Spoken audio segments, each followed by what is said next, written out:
Útsalan í fullum gangi, Jóðum Jóð og Djós.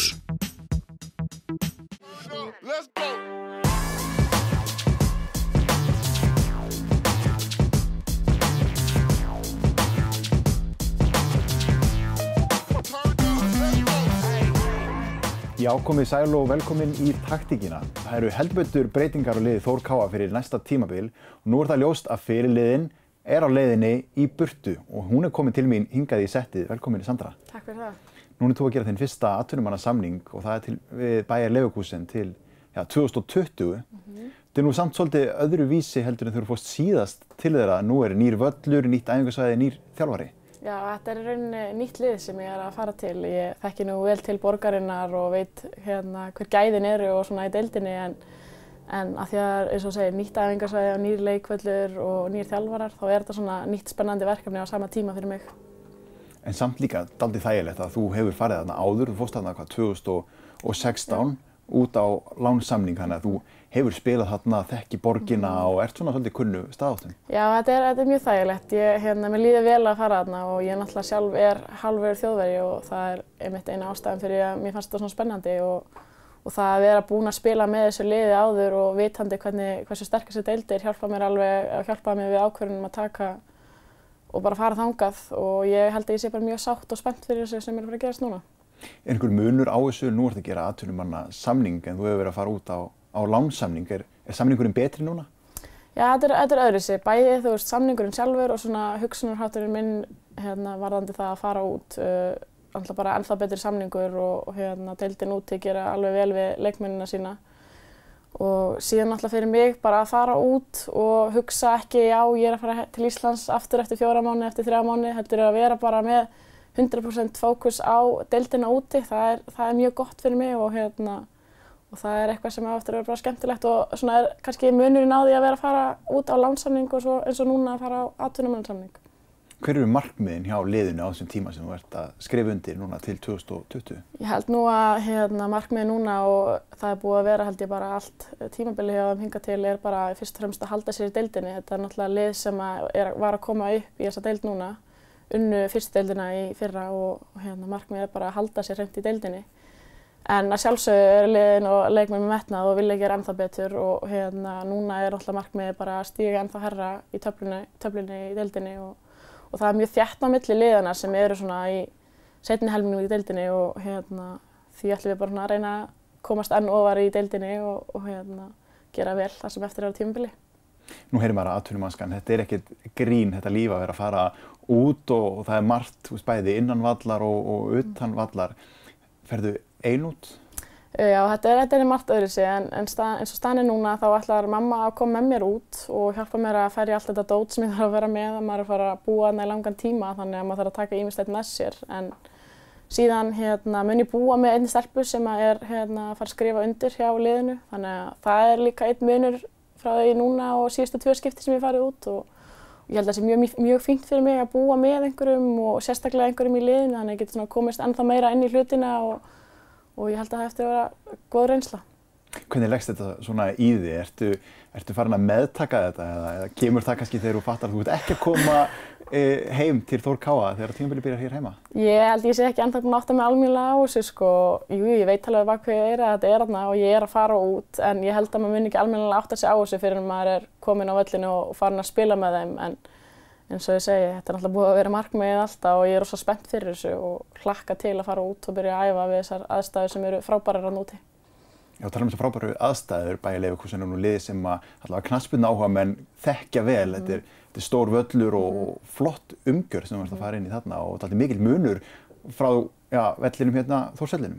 Já, ég ætla nú alls ekki að gera lítið úr okkar flotta umhverfi á Akureyri og öllu með Þór Káa en bara deildin í Þýskalandi og umgjörðin hjá liðunum þarna úti náttúrulega bara á öðrum standardar en heima. Þau eru komin aðeins lengra en við í þessu öllu og allar aðstæðurnar úti í Þýskalandi eru til fyrirmyndar, bara góð æfingaaðstaða, það góð styrktarþjálfun, það er mikið í kringum liðið sem lagt upp á og það bara frábærar aðstæður frá A til Ö. En nú, ef þú værir strákur og verður að fara að spila með Bayer Leverkusen, það eru væntanlega fengið aðeins öðruvísi samning. Já, bara eins og staðan núna því miður ennþá í heiminum, þá það þannig að knattspyrnumenn eru bara betur settir, peningarlega séð og hugsa ennþá betur þá en okkur konurnar og jú, að einhverju hluta til þá græðum við stelpunar alveg á því líka. Við fáum góðar aðstæður og bara margt sem við græðum á því þegar þeir eru að fá svona góðar aðstæður og svona. En mér finnst mjög ósanngjarnt og ég held að það séu margir sammála mér í því að þetta bil sem sett á milli karla og kvenna eins og knattspyrnu bara ekki sanngjarnt. Það ekki svona mikill munur á milli og við konurnar eigum alveg meira skilið en við erum að fá. Maður heyrir það líka, þessi rök að það séu meiri tekjur í karlasportinu og það séu meiri sjónvarpstekjur og fleiri áhorfendur sem mæta á leikina en svo sér maður eins og þið voru að taka þátt í meistaradeildinni að spila á móti stórliði Wolfsburg, einu besta liði í heimi og þið eruð að selja klósettpappír og manni finnst þetta svona hreinlega farin að vera spurning virðingu fyrir því sem þið eru að leggja á okkur að gera. Já, náttúrulega mjög sorglegt að sjá hvað rosalega mikill munur þarna á milli. Þetta ekkert eitthvað smá, við erum ekkert að væla út af einhverjum þúsundköllum eða eitthvað. Þetta rosalega mikill munur og eins og þú segir, við að selja klósettpappír daginn fyrir leik á móti Wolfsburg sem eitt besta lið í heimi á meðan strákarnir ég veit ekki hvað liggja í nutti eða eitthvað skilurðu, allt annað en það sem við erum að gera þurfa einhvern veginn oft á tíðum ekki að hafa eins mikið fyrir því að bara einfaldlega spila fótbolta og bara eins og með meistaradeildarleik í sumar. Við fengum alveg troðfulla stúku hérna á Akureyri þegar við spilum við Wolfsburg og það var sá leikur í sumar sem var best mæting á og talað að þessi betri mæting á þennan leik heldur en á meistaradeildarleiki hjá strákunum í sumar. Þannig að áhuginn að aukast og jú, það einhver munur á milli sjónvarpstekna og svona en það ekki svona mikill munur eins og sagt oft á tíð. Því munurinn, hann fæst heldur ekkert í því hvað að leggja á ykkur. Það ekkert auðveldara að komast út í atvinnumennsku sem kvenkynsleikmaður heldur en karlkynsleikmaður. Nei, alls ekki. Ég held að oft á tíðum þegar stelpur jafnvel að leggja ennþá meira á sig. Náttúrulega minni, það færri stelpur sem fara út til dæmis í atvinnumennsku en strákar. En eins og segja það ekkert minna sem við stelpunar erum að leggja á okkur eða einhver svakalega munur á milli sem ætti að skýra hennan mun sem orðinn. En já, ég held bara að þetta náttúrulega að þróast í rétta átt. Það alltaf einhverjar bætingar og maður þarf bara að trúa og halda í vona að það haldi áfram og náist fullt jafnrétti einhvern tímann. Eins og tölum aftur um þennan samning, nú ert að fara út á 12 manna samning. Þú hefur farið áður út bæði til Slavia núna í fyrra og svo bæði Leverkusen 2016. Þá hefur verið að fara út og koma aftur heim. Þetta nú langt undirbúningstímabil og ég skilði vel sem leikmann að vilja spila leiki en hefur þetta ekki tekið einhvern toll? Jú, að sjálfsög, bara eins og allir knattspyrnumenn og allir íþróttamenn þá vilja vera á fullu allan tíman og það búið að vera mikið álag á mér persónulega undanfarin ár og ég held einmitt að þetta álag að gefa mér ekki tíma í undirbúningstímabilið og vera bara að spila allan ársins hring. Það hafi kannski á endanum bara orðið að streitu sem olli síðan að ég að upplifa þessa kulnun sem ég hef verið að tala um núna undanfarið. Við skulum taka smá pásu núna og höldum síðan aftur. Kíkjum í auglýsingar. Útsalan í fullum gangi. Jóðum jóð og djós.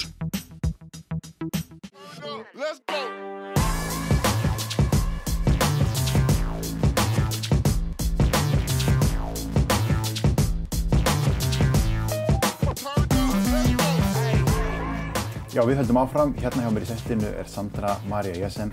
Sandra, við enduðum áðan, þá varstu farin að tala um kulnun og það nokkuð nýlega sem þú opnar á þá umræðu. Segðu okkur aðeins frá þessu.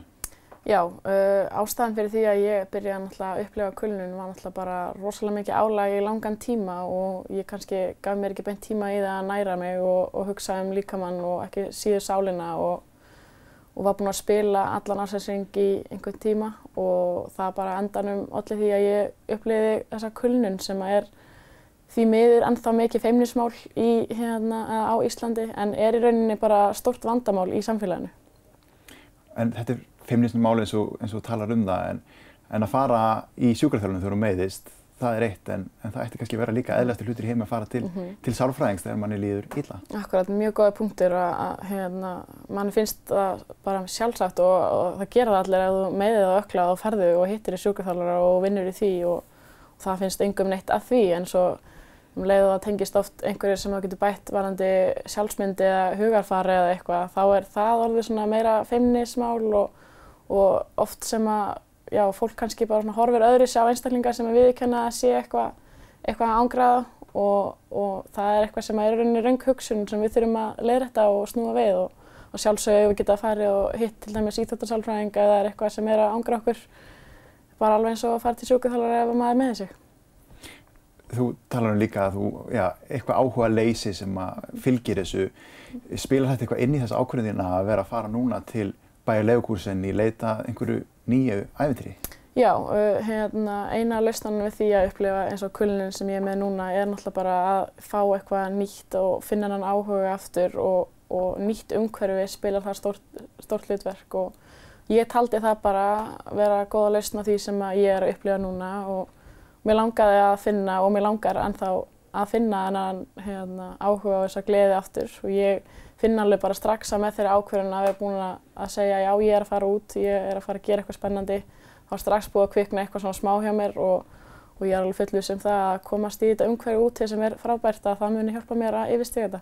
Nú er líf íþróttamannsins, þetta eru sveiflur alveg upp og niður. Maður lendir í ýmsu, bæði að vera tekinn úr liði, vera ekki í hóp. Maður lendir í meiðslum og þú búin að lenda í þessu á þínu ferli oft á tíðum og tekist á við það oft bara mjög vel. Að hvað leyti heldur þetta sé eitthvað öðruvísi núna? Nú er kulnunin farin að segja til sín. Já, ég held náttúrulega allir íþróttamenn upplifa mótlæti og sveiflur upp og niður bara gegnum ferilinn. Það bara partur af því að vera í íþróttum og ég er sjálf búin að upplifa oft að vera slegin niður og þurfa að rífa mig sjálf aftur upp og það bara eitthvað sem að styrkja mig og alla sem að lenda í því og bara partur af þessu.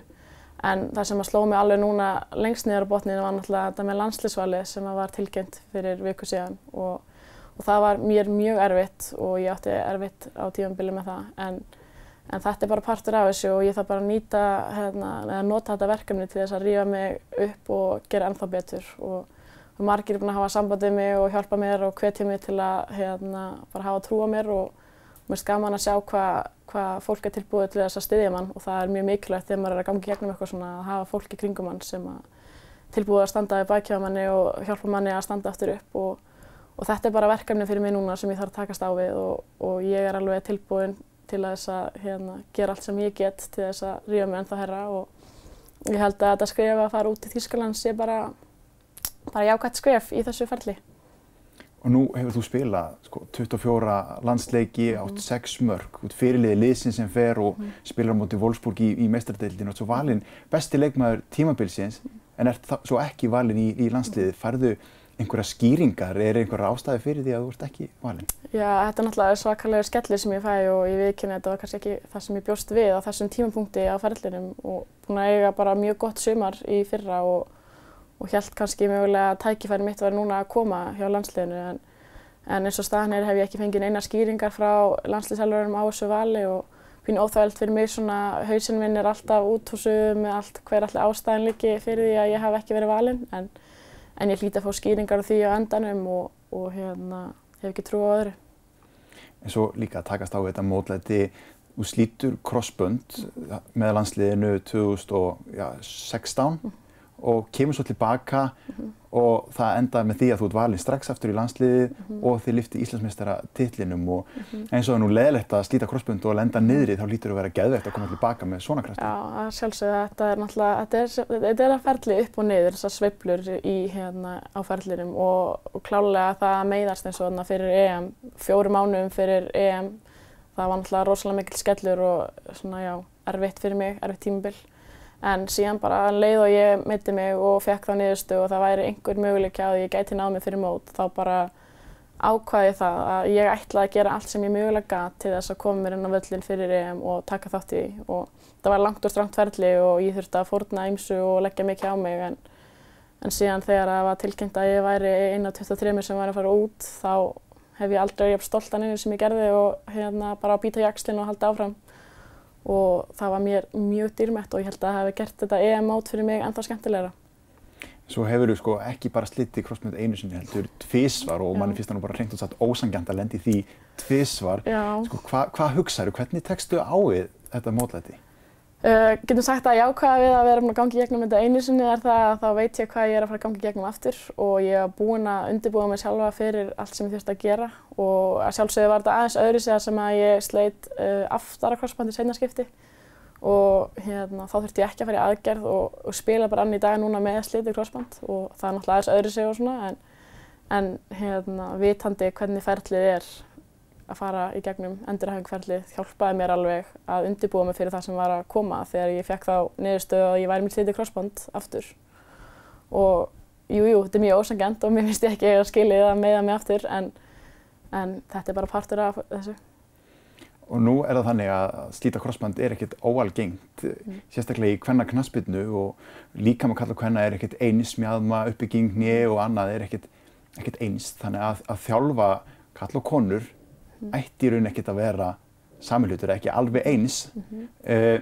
Þetta heldur að knattspyrnuþjálfun sé of mikið miðuð út frá líkama karla og það vanti kannski eitthvað að pæla í því hvernig svona fyrirbyggjandi æfingar og styrktaræfingar fara í konur. Jú, ég held að einmitt að megni af rannsóknunum sem hafa verið gerðar og hafa verið einblínt á karla og uppbyggingu þeirra líkama sem er öðruvísi en okkar kvenna og það þarf greinilega að gera frekari niðurstöður og frekari rannsóknir á konum af því að þær eru nú oftar að lenda í sérstaklega eins og hnjámeiðslum og það er mikið af þáttum í þjálfun sem hægt er að bæta og breyta til þess að reyna að koma í veg fyrir þetta og kannski bara byrja á því að auka þekkingu þetta mál. Þetta er náttúrulega það er alveg augljóst og það er vitað að konur lenda oftar í þessu en kannski veit fólk ekki nógu mikið hvers vegna. Og það er náttúrulega bara einfalt svarið því að eins og uppbygging okkar kvenna er önnur en hjá körlunum. Við erum með breiðar mjaðmir og það er leiðandi líklegri að séum kynfættar og þá eru meiri líkur á því að lenda í einhverjum vesinum með hnén á okkur og bara það að styrkja eins og rassvöðva og lærvöðva leggja kannski meira í það og bæta því inn í æfingar. Þá er hægt að fyrirbyggja ýmis konar meiðsli og ég held að eins og maður vill alltaf segja að það er að koma alveg eins fram við karla og konur og þjálfa karla eins og konur, þá er líka mikilvægt að hafa í huga að það er munur á milli hvernig líkaminn okkar er og það þarf að hafa það í huga þegar það verða að skipuleggja æfingar. Það var frábær punktur og við kíkjum yfir auglýsingar og höldum síðan áfram eftir þær. Útsalan er í fullum gangi, Jóðum Jóð og Djós.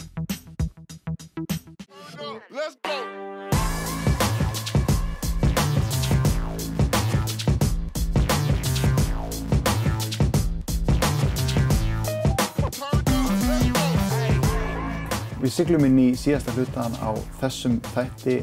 Sandra, nú eru rosaleg tímamót á þínum ferli. Þú ert að kveðja Þór Káa, búin að spila fyrir þær 140 leiki, skora 85 mörk.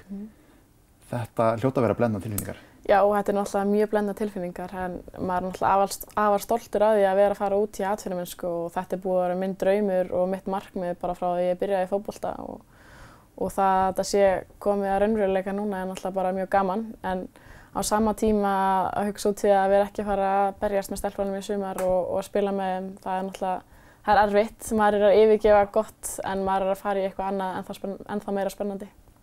Og þú ert núna, þú kveður liðið og varst valinn besti leikmaðurinn í Pepsi og búin að lyfta Íslandsmeistaratitlinum. Finnst þér að vera búin að ná þínum markmiðum hérna heima?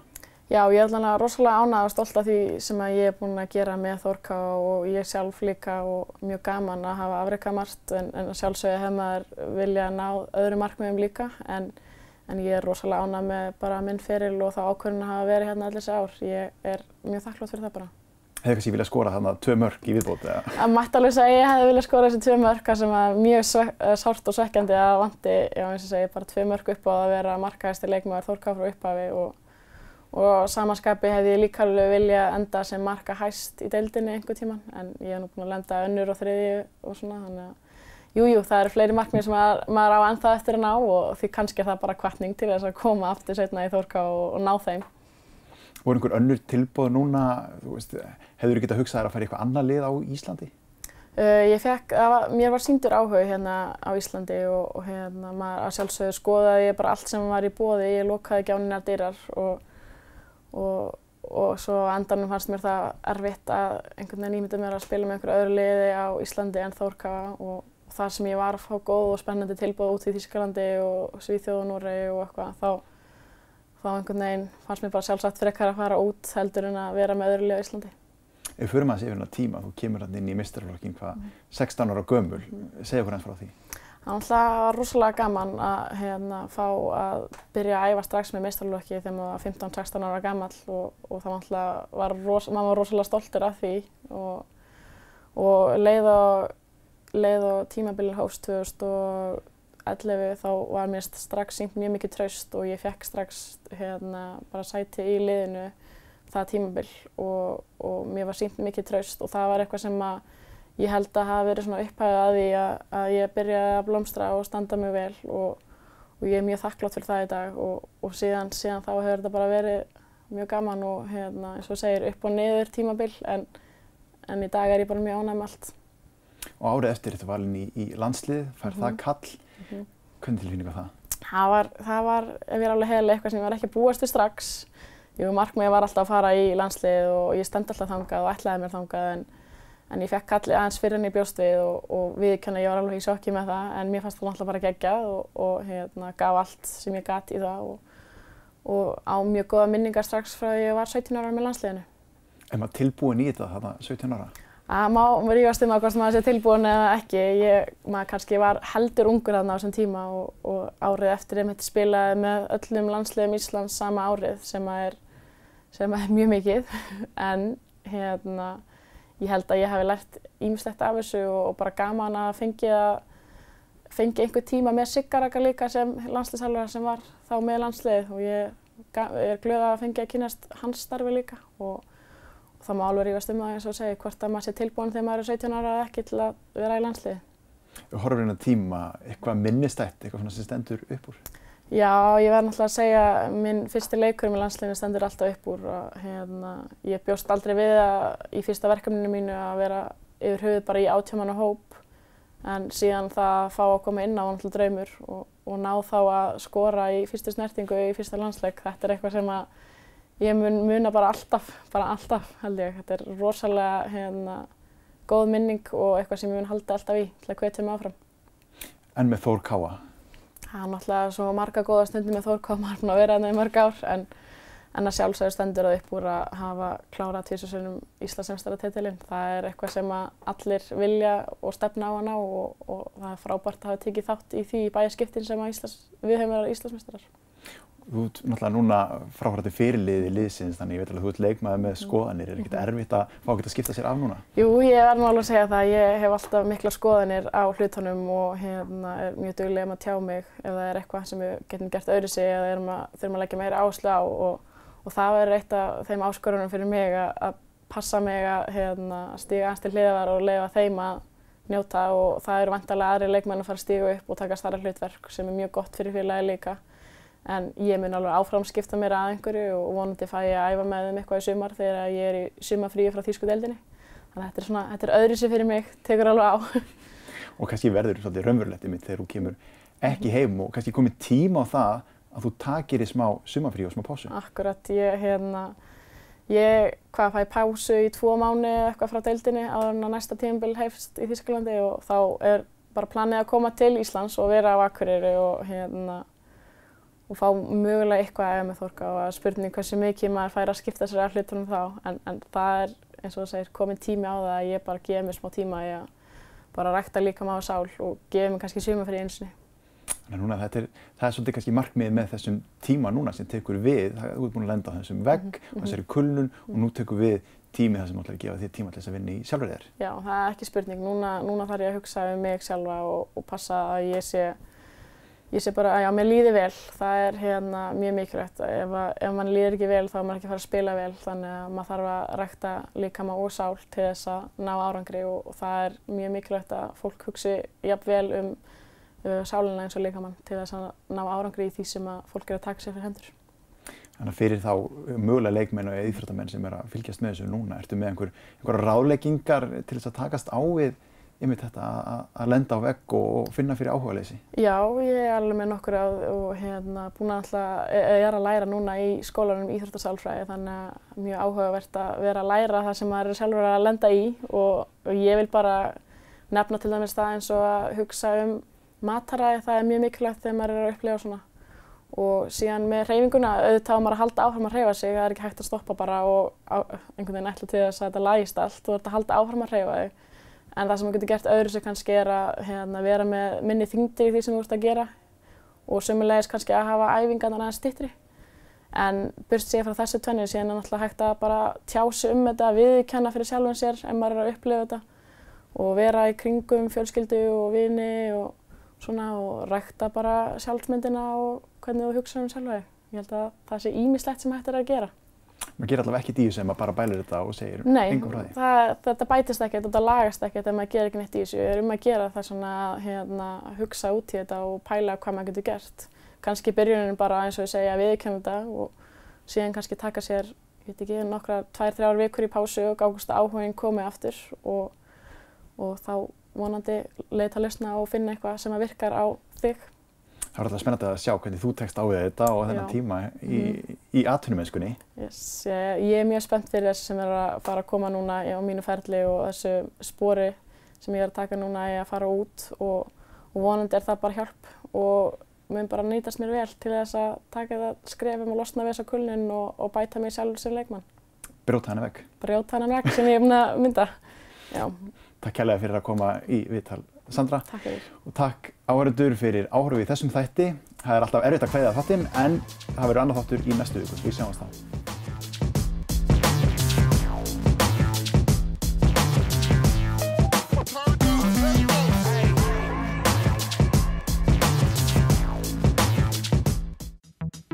Útsalan er í fullum gangi. Jóðum jóð og djós.